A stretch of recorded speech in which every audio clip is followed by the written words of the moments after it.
Today, many people offered their personal accounts to the BBC about where they were when the quake struck. And here are some in their own words.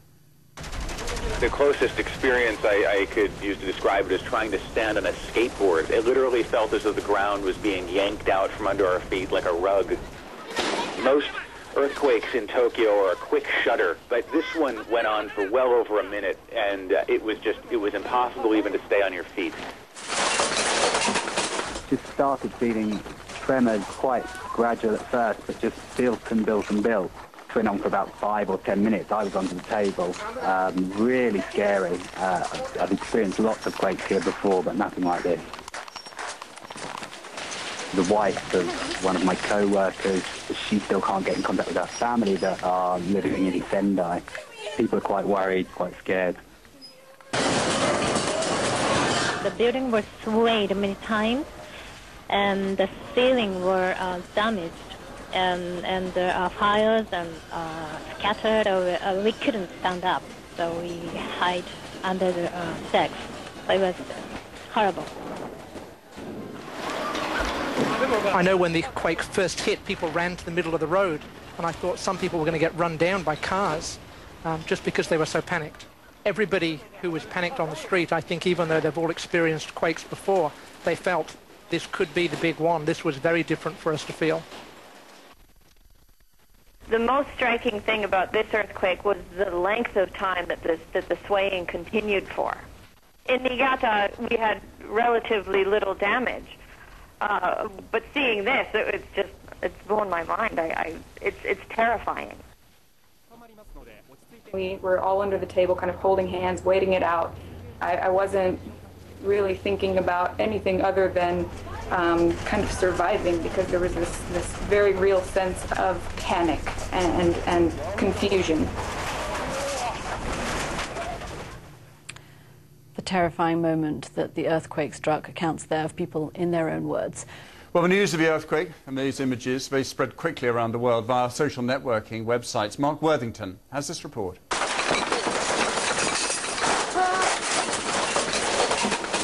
The terrifying power of an earthquake filmed by those fearing for their lives. Within minutes of the earth beginning to shake, the first eyewitness videos were appearing online. In a country where cameras are commonplace, the quake appeared to be recorded as it unfolded, even as people rushed to safety. In Tokyo, the big one has long been expected. Some seemed to fear this was it. Outside. This is like the real thing. This is the real thing.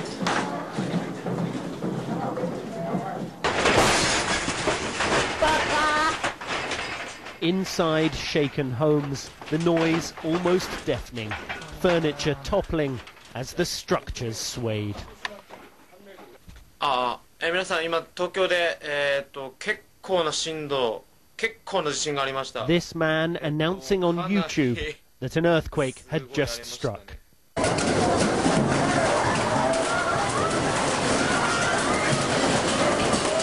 In this supermarket, workers struggled to stop the shelves from collapsing.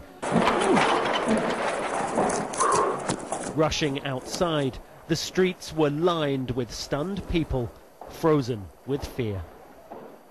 And as phones failed, they turned to the internet. Twitter reported more than 1,000 tweets a minute from Tokyo.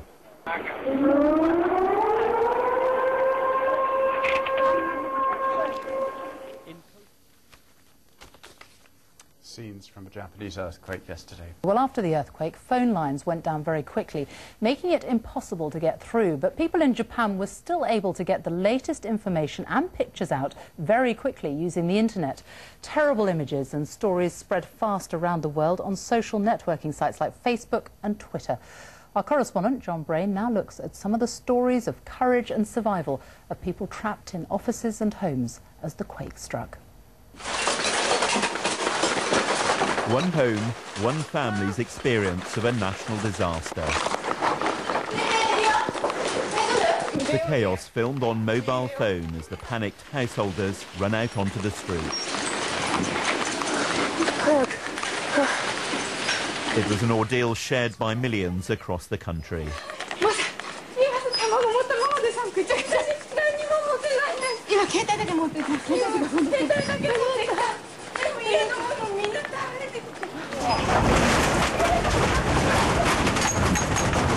The quake struck in the middle of the working day, bringing pandemonium to offices.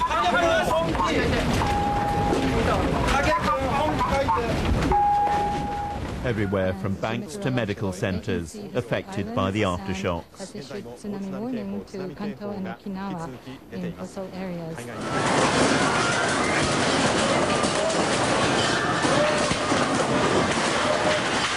In the supermarket, staff could only watch as groceries fell from the shelves.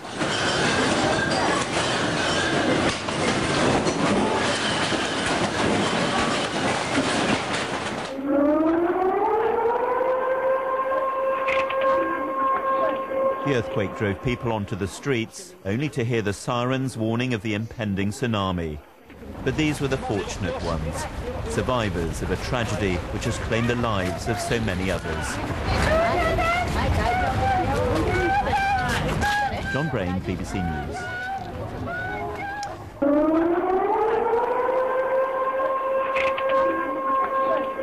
The alarms warn a tsunami is on the way. Now nowhere feels safe.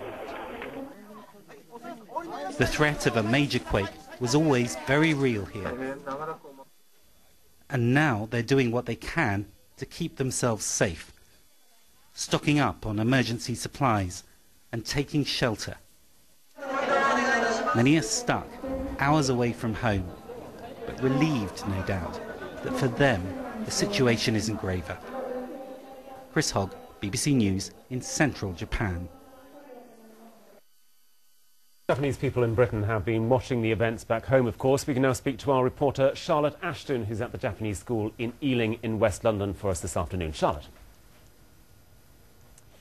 Yes, hello. Parents, families have been gathering here today for a graduation ceremony, but the mood has been really quite sombre, with people very worried about friends and relatives caught up in the earthquake and the tsunami back home in Japan. And joining me now are two parents, Dr. Makoto Seiki and Mrs. Miyako Lee. Mrs. Lee, I'll come to you first because your brother had quite a frightening experience. Yeah, my brother actually was in a bullet train in Aomori Prefecture moving to Hachinohe. And as soon as I heard the news, I tried to catch him, but all the telephone line was cut and I couldn't get him for a whole day yesterday.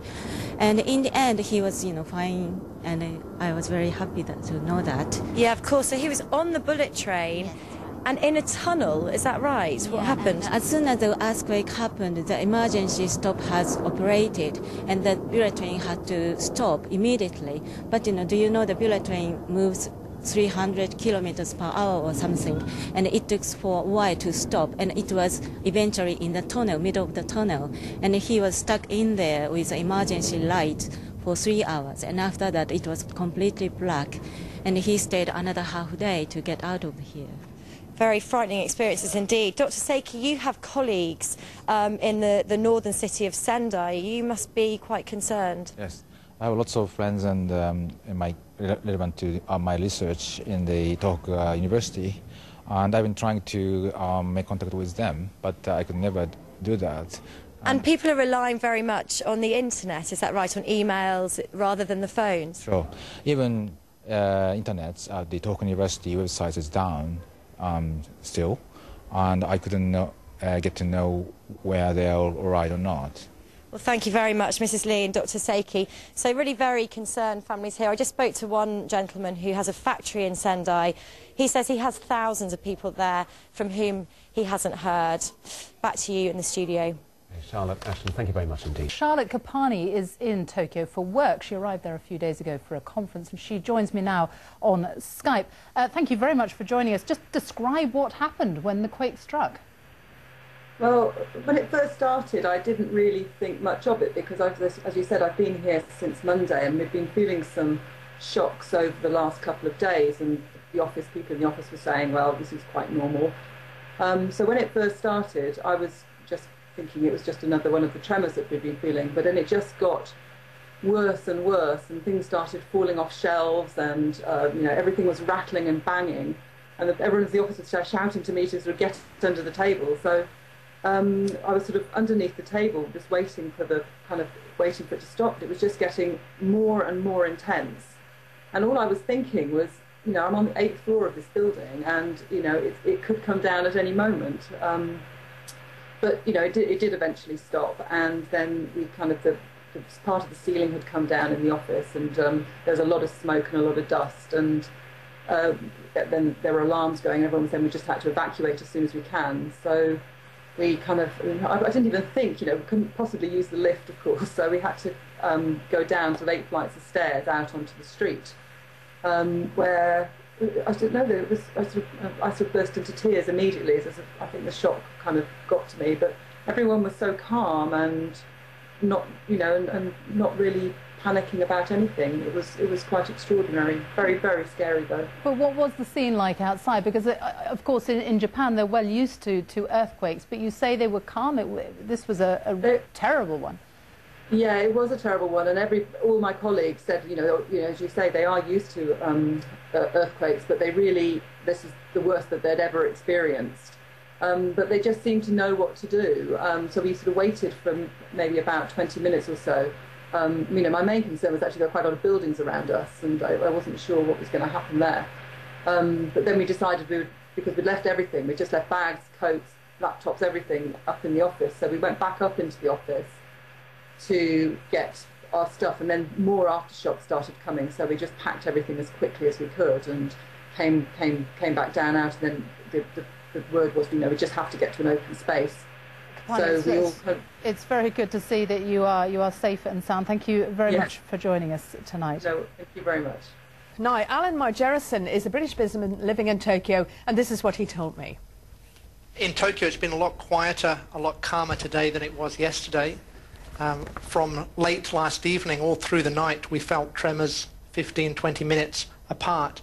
And today we've also felt a lot more, some that have been closer to Tokyo than the big quake that struck yesterday, but we haven't felt anything as big as there was yesterday. Now, you're there, of course, in Tokyo with your family. It must have been quite frightening for all of you. Absolutely. Yesterday certainly was a very big surprise. We've felt earthquakes in Tokyo before. I've lived here for 20 years.